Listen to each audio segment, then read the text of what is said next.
Hi guys, and welcome back to the channel. So today we're going to be making some crab cakes. So start off by boiling some potatoes. Now I'm totally guessing how many we need here. Now we've been away for the weekend and we stayed near a fish quay. So Carl obviously got some seafood, so he got some crab's legs. So he's bashing the life out of them, getting the meat out of the leg. I think he got some claws and all, but he got a proper massive bag full. So I said I'll make some crab cakes. So this is me mashing the potato.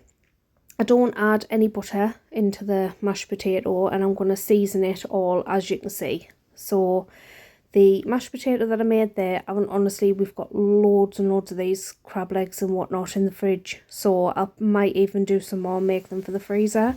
So I just use half of the mashed potato there. And then that's the crab. So I'm just going to mix some crab meat in. And again, this is all just done by eye, just like absolutely guessing. So I'm just going to mix all of that, give it a good mix up. So yes, we had a really nice night away, and I don't know if anybody's seen, but on my community post, Carl found a coin, and it's an Australian coin as well. So really bizarre, from 1933 I think it is. But anyway, in there goes some coriander.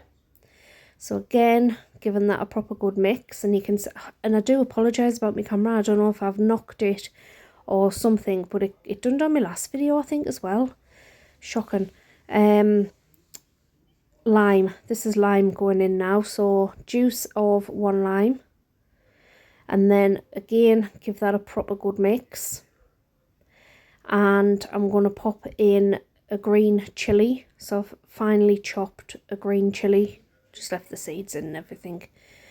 Just finally chop that up, and then that goes in as well, and that gets a proper good mix, just so it all gets nicely combined. And you can see there that it's like the right texture and stuff as well. Well, I say you can see my camera's off focus. I think it goes a bit better. Yeah, it's a bit better now. So we're putting some salt and pepper in just as a bit of seasoning. So in there we've got our potato, we've got our crab, we've got our coriander, lime, chilli, salt and pepper. Give it a proper good mix up so it's all nicely distributed and combined. I don't even know where I went with the bowl there. And I am in my pyjamas as well, guys. So we came back and said I'll do these. I mean, I don't eat them, but Carl had them and they were absolutely lovely. So I'm just going to mix up an egg. Sometimes as well, I add a little bit of milk in, and that's purely just to bulk it out. So instead of using 2 eggs, I'll just add a bit of milk in just to bulk it out. But I didn't have any milk left because my son's drank it all while we've been away. But he protein drinks.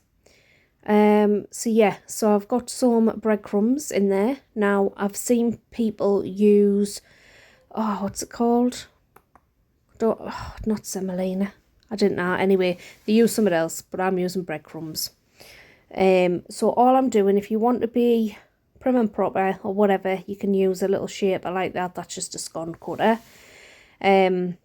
Personally, I just use my hands most of the time, but I'm just trying to be a little bit more professional, I suppose, or presentable. Yeah, so I'm going to first off dip this potato mix in the egg. Give it a proper good coating of the egg, and then I'm going to just pop it into our breadcrumbs and just again make sure it's evenly coated, top, bottom and sides. Just when I flip it over a couple of times, it does sort of lose its shape, and you'll see you can either sort of try and shape it back in by putting the cutter back on it, like that, or if you're just going to do what I do, I just use my hands and just shape it like that.